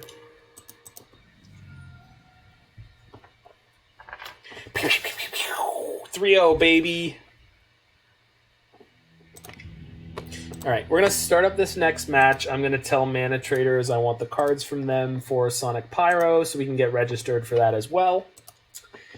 The Sonic Pyro list is accessible on my Stream Decker for anyone who's interested what we're going to be playing in the prelim in a little bit, and the link to that is here. So you can check that out. It will be switched to our current deck, so if you type !deck during the prelim, you will get the link to that. Currently 3-0 in this league, so a nice way to warm up before the prelim. I have no idea how the prelim's going to go. We're going to be playing against a competitive field instead of just the ladder. But over my last 4 leagues, we had a 5-0, 2 4-1s, and a 3-2. The 3-2 should have been a 4-1, but I screwed up a game against Neobrand. Apologies to anyone watching this for the trade interface popping up. Yeah, in half an hour. Yeah, it's at 10.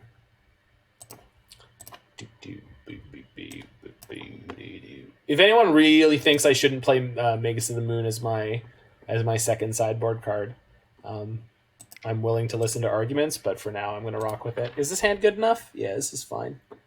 We're against Alien Hunter, sorry, and we are on the draw, I believe, since I didn't choose play draw. I was just revealing my Lurrus all of a sudden, because that's how that goes. Yeah, we're on the draw. I'll keep this on the draw, it's fine. Have you thought about Rabble Boy? So Rabble Boy is 4 of in the main deck. We were playing War Boss in the sideboard before. I do, because I'm playing E-Tron. Yeah, that's fair. So our hand is going to work out reasonably well here. I think I'm going to lead on a Mount Ann. So we're against something unfair, something Hollow One-esque. So before I tip my hand with the Seal of Fire here, we're going to go ahead and bauble them. Maybe I should have waited until their upkeep. Wooded Foothills, that's fine. Play Fire, Seal of Fire, pop their Adept, and let's see where they're at. Are you worried about any problematic artifacts for the prelim? No, but what are you thinking of? Oh yeah, Alex. So I think I covered it, but I am playing 4 Rabble Master in the main, and I was playing a Brade. Yeah, Abrade's a consideration. I'm playing 4 Rabble Master in the main, and I was playing Legion Warboss in the sideboard before to sideboard out Pyromancers for Seasoned Pyromancers. I mean, obviously depends on the matchup. Yep, there's nothing I can do about that. Spin to win, baby. How many did you hit? 1? Okay. 1 is fine. Stop. Good. 1 is fine. 8 is enough. Unearth. Okay. Yikes. Okay, so this is going to get tap black. The next one's going to get shock black so I can Smallpox next turn. I think I'm just playing Seal of Fire this turn because I don't think Kroxa-ing them is all that beneficial. Maybe it is. It's certainly likely to limit the amount of mana they're going to have in the coming turns. Could hit a relevant spell. I'm getting basic Swamp with this one, and then I guess I shock for Overgrown. No, I shock for Blood Crypt and then sack the Mountain for the Smallpox next turn. And I can also play the Seal of Fire next turn. All right. So for mana efficiency's sake, we're going to play Kroxa this turn because I don't foresee the Seal of Fire actually being all that necessary this turn. And we're going to want to preserve our life total a little bit. So I'm getting the snow-covered basic, but hopefully that doesn't put us in a bad place. Being on the draw in this matchup is once again kind of kicking the teeth. But we should be all right. Discards Bloodghast. Ooh. You hate to see it. Yeah, you're good.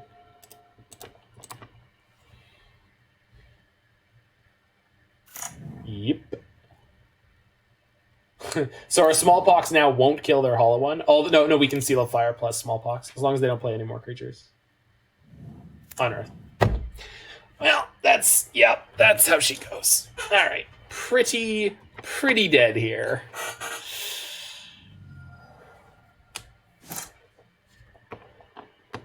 Okay, so tap land. We get to Kroxa next turn, so maybe we're okay, and we can Seal of Fire their Flameblade Adept. Yikes. All right, so that Bloodghast is never, ever leaving play.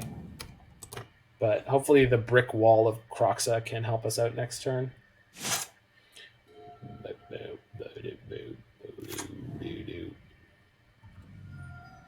Oh, they're playing Kroxa this turn. God, I'm so dead. They hit all their land drops on top of it. Like, they had the... Oof. So we're taking 6.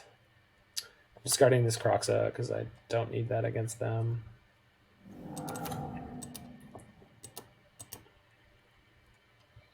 Yeah, for the Turbo Prison deck, Roy, what artifacts can you think of that I would be concerned about? I don't think I've ever seen one. So we're going to take 6, 7.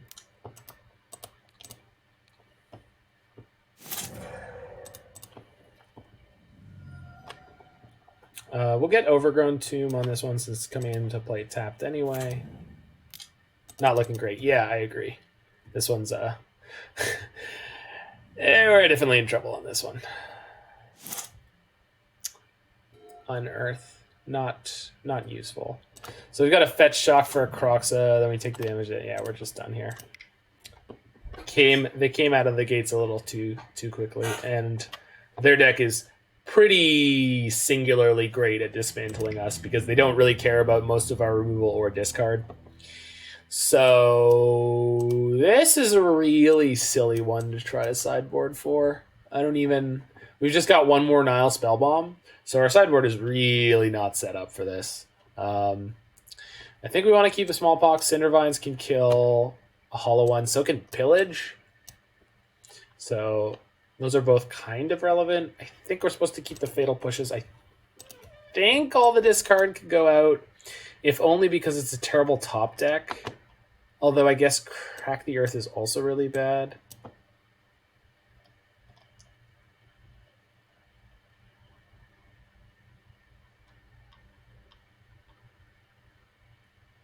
Chevill plus removal is really good against them. And Chevill is a brick wall against Bloodghast, and it's going to put counters on their Flameblade Adepts and let me draw cards and gain life. So I think I'm pretty happy to sideboard like this. It's obviously not perfect, but I'm okay with it. Roy, you didn't say you were leaving, so I've been asking you questions about why you'd want a Braid in the sideboard of the Turbo Prison deck. A Braid is just super flexible. It's nice being able to hit creatures with 3 toughness or less. Yeah, but that's what we have Anger of the Gods for. So, Roy is Roy.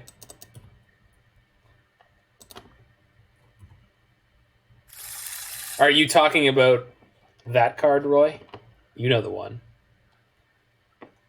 You know, Dryad Arbor. We're going to keep this. It's kind of really messed up in medium, but could be really good. No. Are you sure you didn't mean Dryad Arbor? Because I'm pretty sure... Talking about that Girapur Orrery. Yo, dog. Cereal. Girapur Orrery is the hotness.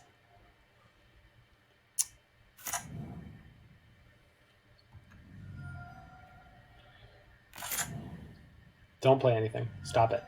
Don't do it. Well, all right, fine.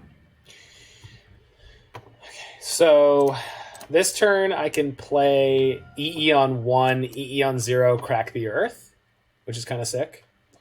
We're going to grab Blood Crypt and then Overgrown Tomb. Right. No, I got you. Okay, we're no longer going to EE on 0. Are we? No, we might. Oh, no, hold on. We can play Chevill here and then get the counter on that. And then we get... All right. So... I guess the downside is if they go off this turn, we're going to be kind of up a creek. But I think we're better off doing this than not and just putting the Bauble into play. You know what? Combos with Orrery, one with nothing. Yes. I was playing Magic when that card came out. I remember Rosewater getting the questions about it. Why would you print this card? It's simultaneously a card that you're happy it's a rare, but you're also unhappy it's your rare when you open a pack. You're like, why? I was playing Magic during Invasion. I know, dude. Well, I was only in 2 blocks after you. I was there for Onslaught block. I caught the tail end of it.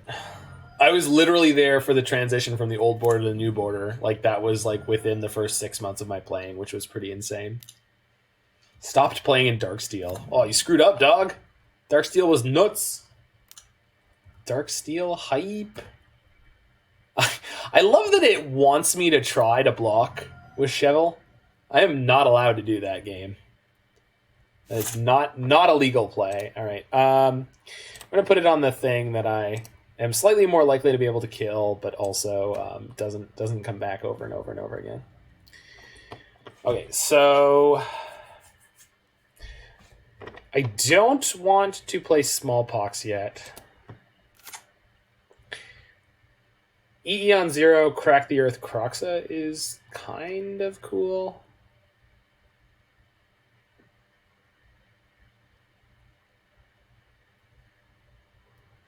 Or maybe we just play EE on 1. Because then I have a guaranteed card draw plus game 3.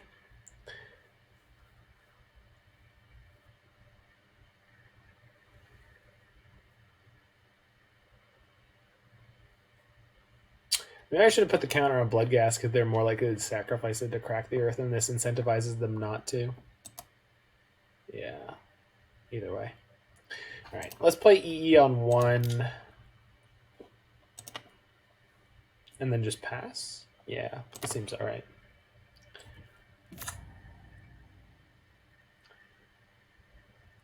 I guess we could play the Kroxa and just assume we're going to be blocking the Bloodghast. But I don't want them to Goblin Lore and smack me for $1 million here.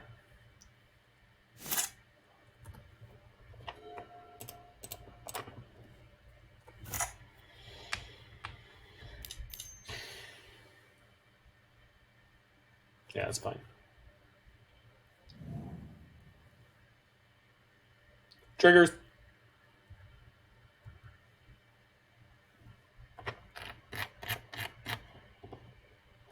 One hollow one. Burning Inquiry. Yep.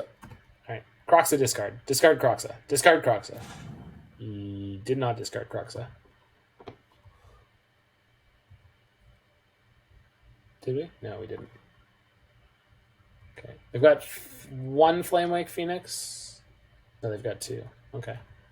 But they have no mana left. So we've put ourselves in a good position here. Ourselves. There we go. Draw a card. Gain 3 life. Ba-bang. Just like we drew it up. All right. We'll put a counter on Bloodghast, because if I play any of these Edict effects, they're likely to sacrifice the Bloodghast, plus Chevill blocks the Bloodghast and immediately does that. So I can push the Ghast and then Smallpox here. We lose our Chevill. but we get them on no creatures in play, which is pretty good because they got the Flame Wakes ready to go.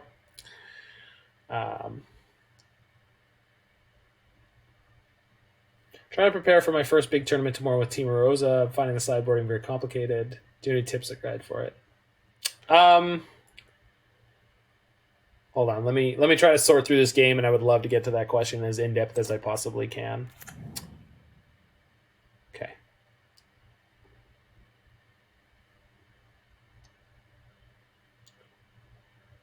Maybe we just play Kroxa and sit here, because then we can escape Kroxa next turn. And I still have the Bloodghast ready, or the Fatal Push ready to go on the Bloodghast. This was probably a mistake. Yeah. Discards another Flamewake Phoenix. Yikes. Yeah, this was wrong. Yeah, they're going to get all these Phoenixes back next turn. I needed to take their board off here. Okay. So I can't deal with everything. We can push and crack, though. And their Bloodghast is not going to have haste. So let's crack first. They're likely to sack the Bloodghast, but we'll see. I'm sacking the Snow-Covered Mountain. Okay, cool. This can fetch a swamp. And I could keep it and use it on Fatal Push, but if we get to buy enough time,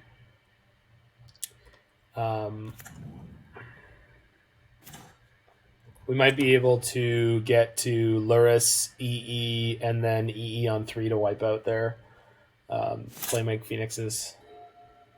But we could be taking 6, 7, 8, 9, 10 here. Pretty sure we're taking... Yikes! Well... F me.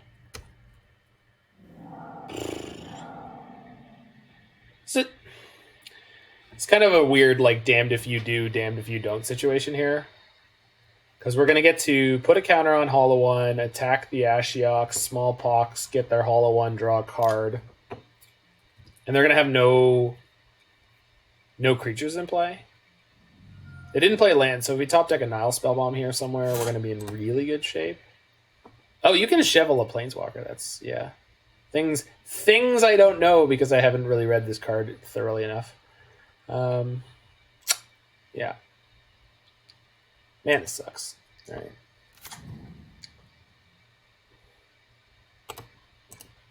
right. So the Erosa deck is a control deck, but it's really more like a mid-range deck. And when I haven't played against Ashiok in a while. Okay. Yikes. I should have sacrificed that to the Smallpox, so now we're down an extra land. Alright. Discard this. Yeah. The Erosa deck is really more like a mid-range deck, and what I mean by that is that you can't really play Drago with it. You have to be playing to the board in the early game. I think we're just dead here. I think the hyperlinear graveyard recursion deck just beat us here because we didn't draw any graveyard interaction. That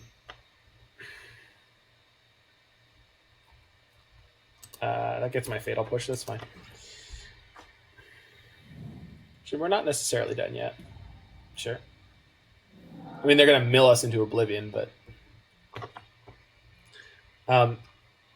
So you... The Urza deck is weird in that way because you do have very controlling games, and then you have very like mid-rangey games where you're like play stuff on 1, play stuff on 2, play stuff on 3, play Urza on 4, and then you're just like you've won because the amount of value and the sort of you're playing a lot of the best cards at each point in the curve. That does not have haste. Good. It's actually not even close. Oh, no. Stop. Goblin Lore? Stop. Yeah. It is hard compared to a traditional control deck. I will definitely say that, because you're not going to have a lot of dead... They have Ox of Agonis in their graveyard. I completely missed that. That is insanity. We are in big, big trouble. They did not draw a hollow one, it looks like, though. They mill me one more time with Ashiok, the Spite Mill. So we're down to 25 cards. Oh, God, and their Flame Wakes is... Yeah, okay. I'm just done with this game. I'm done with this game, and I'm going to get ready for... yeah, I'd love to look at the list you're planning to play. And then we can talk about... So while we're waiting on the prelim, we'll look over the deck list that you're planning to play, and we'll talk about some of the sideboarding you might do for different matchups, if there's any in particular that you're concerned about. First, let me pop up this. Sonic Prison, good. Okay, constructed... prelim that starts in 13 minutes. Cool.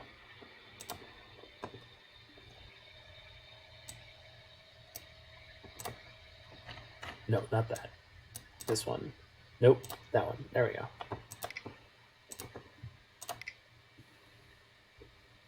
Okay. So that's set up.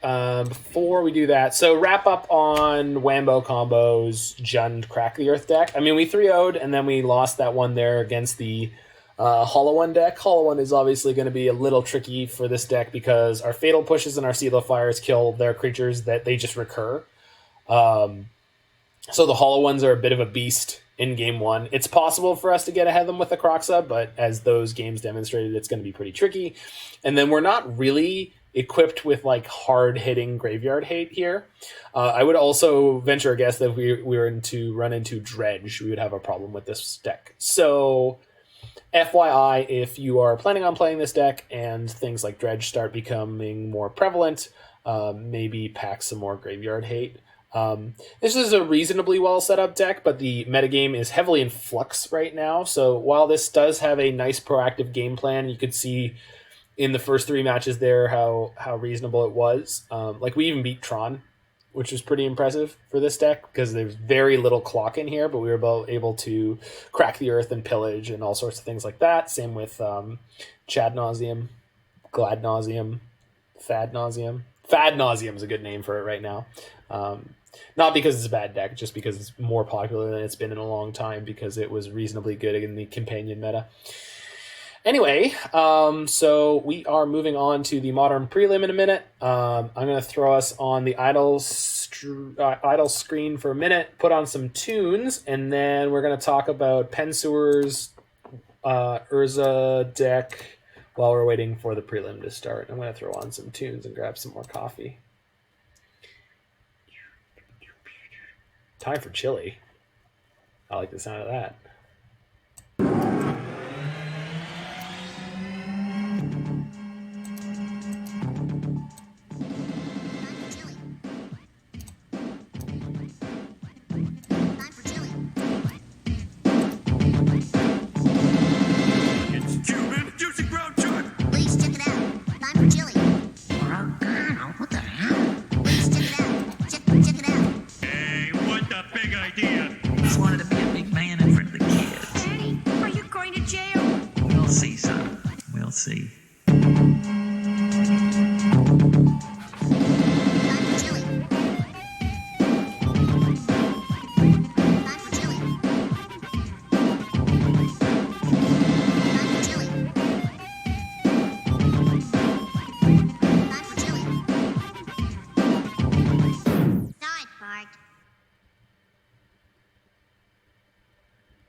Take her for a test ride.